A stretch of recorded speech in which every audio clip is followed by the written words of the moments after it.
जा रहा है कि वो अपने आप को एक्सप्रेस कर पाएँ। इनने जो मरकज़ी सरकार है उनने इतना बड़ा कदम उठाया आर्टिकल 370 को एब्रोगेट करके और जिस तरीके से किया बिल्कुल चोरों की तरह रातों-रात यहाँ पे लोगों की लिबर्टीज़ छीनी गई, उनको घर में बंद रखा जा रहा है। और जो ये अभी कह रहे हैं कि चीज़ें नॉर्मल हैं, हम कर्फ्यू थोड़ा-थोड़ा लिफ्ट कर रहे हैं, वो बिल्कुल गलत है। ये बिल्कुल स्टेज्ड है और ये ऑर्केस्ट्रेटेड है। यहाँ के हालात वैसे ही थे जैसे 2 दिन पहले थे और लोगों को कुछ पता नहीं चल रहा कि क्या होने वाला है।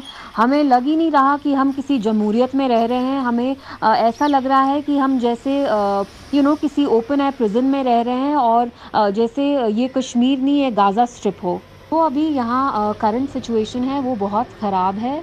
एक बहुत डर का माहौल है। मेरी मदर एक फॉर्मर चीफ़ मिनिस्टर रह चुकी हैं, वो एक फॉर्मर मेंबर पार्लियामेंट भी हैं। उनको इन अ वे किडनैप ही कर दिया गया है। मुझे लगता है जैसे उनको अगवा कर दिया है क्योंकि मैं उनसे बात तक नहीं कर पा रही हूँ 2 दिन से। मुझे पता ही नहीं है कि वो कैसी हैं, वो ठीक हैं।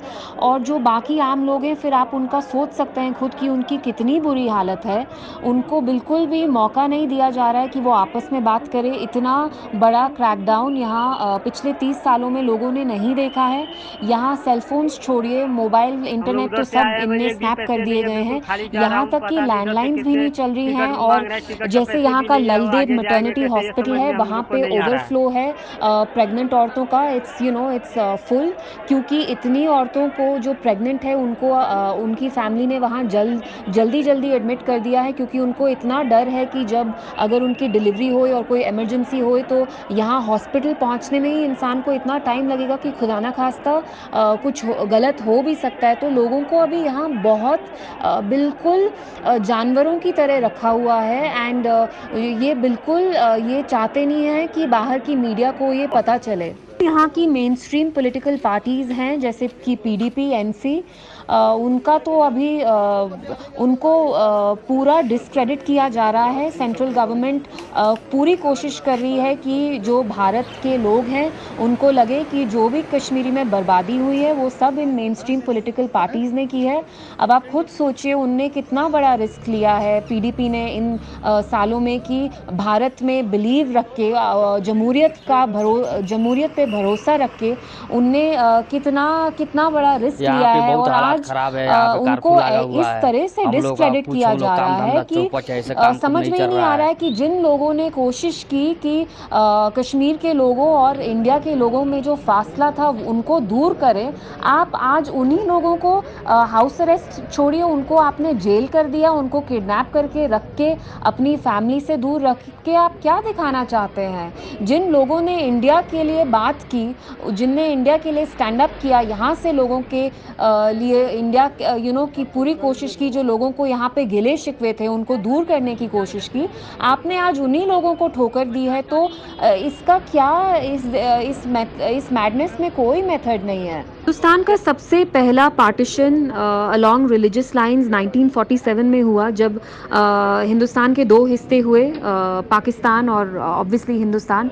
और आज की डेट में दूसरी बार जम्मू कश्मीर जो इंडिया का ओनली मुस्लिम मेजॉरिटी स्टेट था उसमें भी एक पार्टीशन हुआ है और इनने जम्मू कश्मीर को एक साथ रख के लद्दाख जहाँ पे ज़्यादातर बुद्धिस्ट होते हैं उसको अलग किया है। तो हमें ऐसा लगता है कि जैसे किसी की बॉडी को काटा हो, डिसमेंबर किया हो, हर एक कश्मीरी को वैसा ही महसूस हो रहा है। एंड ऑब्वियसली समवेयर उनके दिमाग में ये बात ज़रूर चल रही होगी कि जो यहाँ की लीडरशिप ने 1947 में डिसाइड किया कि वो इंडिया के साथ जाएं और पाकिस्तान के साथ नहीं जाएं, इंडिया ने उनको आज क्या सिला दिया, ये डिसीजन वाकई में ठीक था। और मैं दूसरी बात ये कहना चाहूँगी कि यहाँ की जो गवर्नमेंट है और यहाँ के जो लोग हैं, एक थिंकिंग है कि अखंड भारत, इंटीग्रेशन ऑफ इंडिया, तो आपने आज कैसे इंटीग्रेशन कर ली? आपने तो एक स्टेट के 2 हिस्से कर लिए। एक तरह से तो ये बाल्कनाइजेशन ही हुआ कि आपको कुछ अच्छा नहीं लगा तो आपने एक स्टेट के पार्ट्स उसको डिफरेंट पार्ट्स में डिवाइड कर लिया, लोगों को अलग कर लिया एक दूसरे से।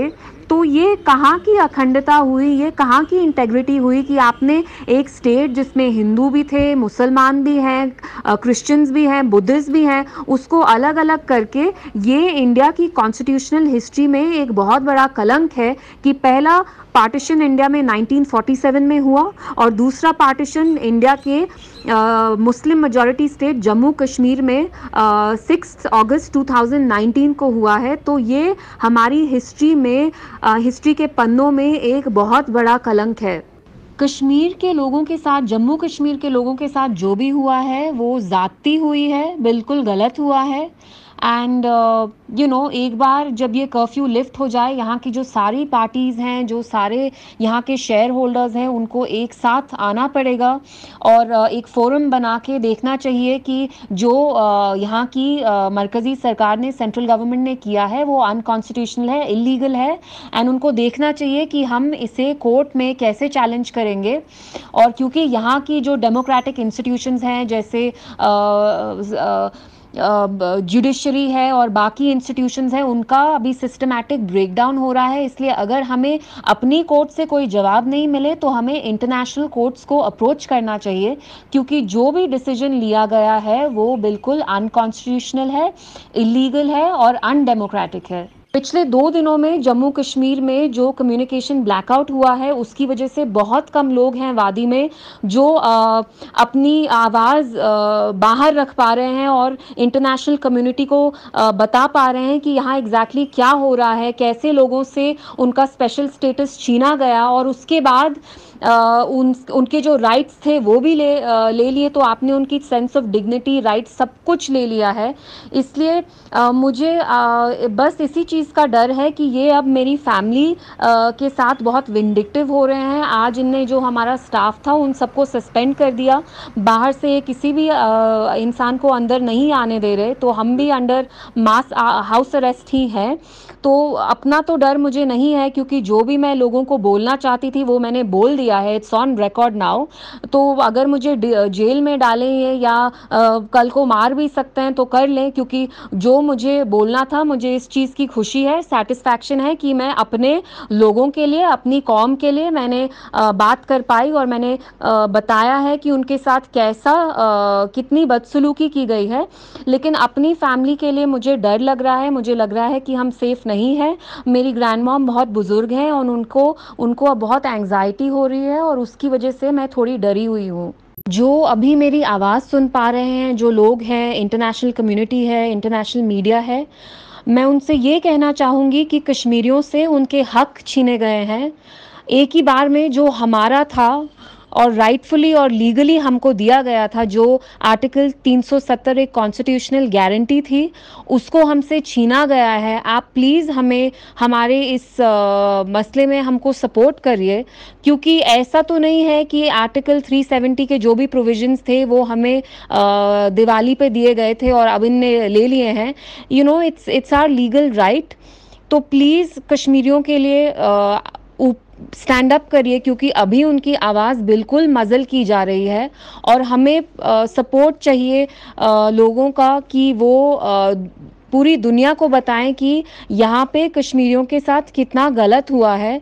और जब तक हमारे राइट्स हमें वापस नहीं दिए जाएंगे तब तक हम लड़ते रहेंगे।